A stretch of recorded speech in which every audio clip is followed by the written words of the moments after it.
नमस्ते, मैं अनुपमा देसाई जवर्गी और आपका मेरे YouTube चैनल में स्वागत है। आज इस वीडियो में मैं लॉ ऑफ अट्रैक्शन के कुछ किताबें हैं जो आपके साथ शेयर करने वाली हूँ। बहुत लोग मुझे मराठी चैनल पे पूछते हैं कि लॉ ऑफ अट्रैक्शन के कौन से बुक्स पढ़ने चाहिए, आप कुछ रेकमेंड कीजिए। तो आज इसलिए ये वीडियो वो बुक्स पे बना रही हूँ।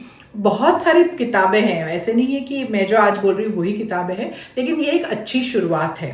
तो सबसे पहली किताब जो है वो है ये सीक्रेट। ये सारे बुक्स के लिंक्स जो है मैं डिस्क्रिप्शन में दूंगी। इनका हिंदी एडिशंस भी है, मेरे पास इंग्लिश है, मैं इंग्लिश पढ़ती हूँ इसलिए। तो ये सीक्रेट जो बुक है ये इस सीरीज का पहला बुक है। सो कभी कोई बुक पढ़ी नहीं होगी तो मैं आप बोलूँगी कि मैं रेकमेंड करूँगी इससे आप शुरुआत कीजिए। 2006 या 7 में ये बुक आई थी। इसके पहले इसका एक वीडियो बना था सीक्रेट के ऊपर, और उसके बाद फिर वही मटेरियल लेके उन्होंने ये बुक लिखी हुई है। ये कह सकते हैं कि एक इंट्रोडक्शन है, मतलब एक शुरुआत है कि लॉ ऑफ अट्रैक्शन क्या है।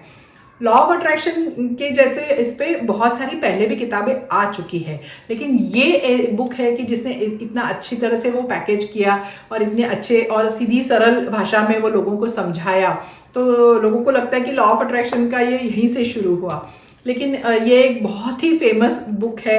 और इसमें ये वाली बुक में तो सारे पर्सनल डेवलपमेंट के फील्ड में जो सब बड़े बड़े नाम हैं वो सारे लोग इस किताब में हैं। उनके सारे लोगों के कोट्स इस किताब में हैं, जिसमें मेरे जो मेंटर है जैक कैनफील्ड, उनका भी वो वीडियो में भी है और इस बुक में भी उनके कोट्स हैं। तो ये एक बहुत ही अच्छी शुरुआत है लॉ ऑफ अट्रैक्शन समझना हो तो, क्योंकि इसमें बहुत सरल चीजें दिख गई हैं, सरलता से सब बताया गया है। अब लोगों का ये भी बाद में जब पब्लिश हुई और बहुत प्रसिद्ध कि ये बहुत ही सरल है, मतलब जैसे हम बस ऑर्डर कर रहे हैं और चीजें हमारे यहाँ पे आ रही है, ये बहुत ज्यादा सिंप्लीफाई हो गया है। पर हाँ, ये बात सही है कि ये पढ़ के शुरुआत में लगता है, पर एक है कि ऐसे लिखा गया है ना कि ऐसे उसको दिखाया गया है, उसके जो चित्र सब अंदर के चित्र, ये भी ऐसे है ना कि एक्साइटमेंट लगती है कि क्या है, ट्राई करना चाहिए, ऐसे लगता है ये पुस्तक पढ़ के। ये इसका सबसे बहुत अच्छा एडवांटेज है ये बुक का। तो अभी इस बुक के बाद रोंडा बर्न की ये बुक है। उसके बाद जो मुझे बहुत पसंद है वो ये बुक है, ये है पावर। अभी ये इस सीरीज की सेकेंड बुक है।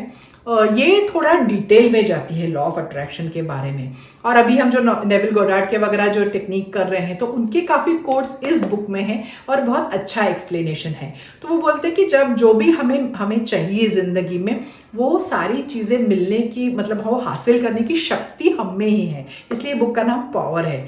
तो उन्होंने बोला कि वो शक्ति को कैसे हमें उपयोग में लाना है, मतलब अगर हमें अपने रिश्ते सुधारने हैं, तबीयत सुधारनी है, पैसे की सिचुएशन सुधारनी है, तो क्या करना है, इसके लिए बहुत अच्छे एग्जाम्पल दिए हैं और क्या करना है उसके बारे में बात की है। तो थोड़ा सा सीक्रेट से डिटेल चीजें इसमें हैं, अच्छी एग्जाम्पल्स, और ये अच्छा है कि काफी पढ़ने में भी काफी इंटरेस्टिंग लगती है और ये आसान है पढ़ने में, इतना कुछ मुश्किल नहीं है ये बुक पावर।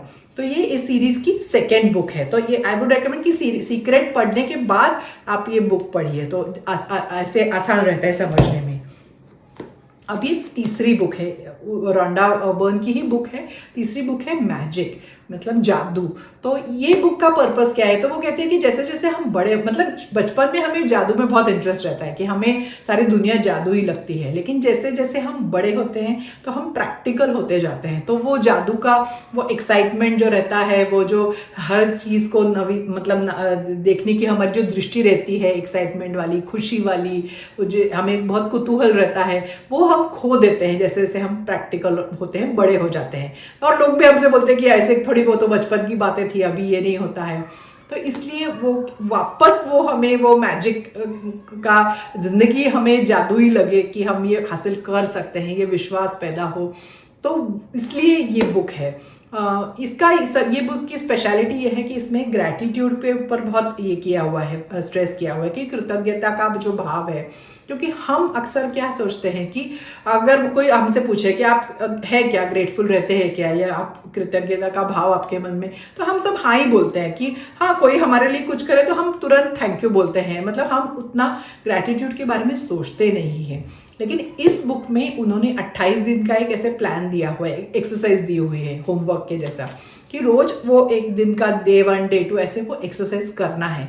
और असल में मतलब ये बुक आप तभी लीजिए जब आप ये सोचे कि हम आपको एक्सरसाइज करने वाले हैं, क्योंकि सारी जादू तो वो एक्सरसाइज करने के बाद ही दिखाई देती है। तो इसलिए ये बुक का ये महत्व है कि इसमें एक्चुअली आपको वो काम करना है, वो जो एक्सरसाइजेस दिए हैं उससे, और उसी से आपको पता चलेगा कि क्या डिफरेंस होता है। तो ये तीसरी बुक है। अभी ये लेटेस्ट जो रोंडा बर्न ने बुक की है वो है ये द ग्रेटेस्ट सीक्रेट।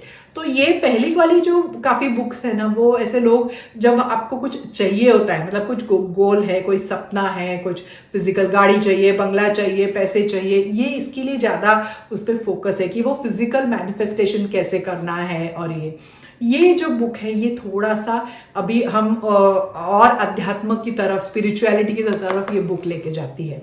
तो पहली वाली जैसे मैंने बोला सीक्रेट में सारे पर्सनल डेवलपमेंट के स्पेस के बड़े बड़े नाम हैं।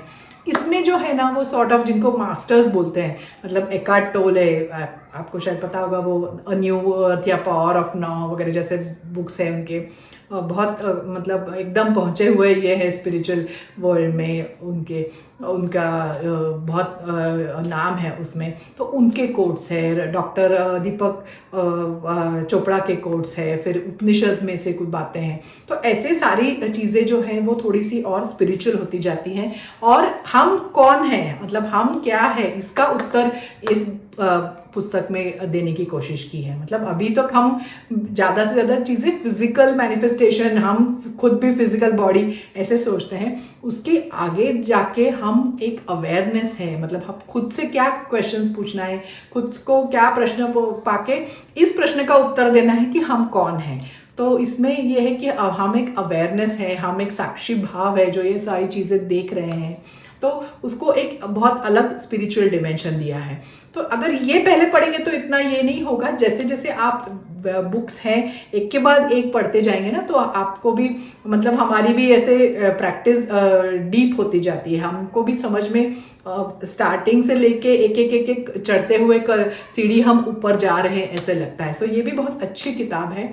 अभी ये 4 बुक्स तो रोंडा बर्न की इसलिए मैंने ली है क्योंकि वो एक ही अगर लेखिका की हम पुस्तक पढ़े तो हमें स्टाइल, वो हम उससे एक बार उस स्टाइल से अवगत हो जाते हैं या क्या लिखा है, तो एक सॉर्ट ऑफ एक कड़ी रहती है कि इसके बाद ये है। ऐसे बहुत सारी और भी किताबें हैं।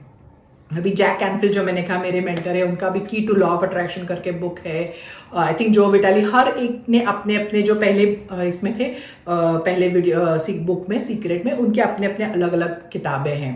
तो सारी अच्छी हैं, ऐसे कुछ नहीं है कि ये इससे ज़्यादा अच्छी है, लेकिन हर व्यक्ति अपनी तरह से वो समझाने की कोशिश करता है। लेकिन मुझे ये चारों किताबें पसंद है, इसलिए आज मैंने ये दिखाई। और भी कुछ इससे पहले की जो किताबें थी उसमें थोड़ी सी भाषा अलग है।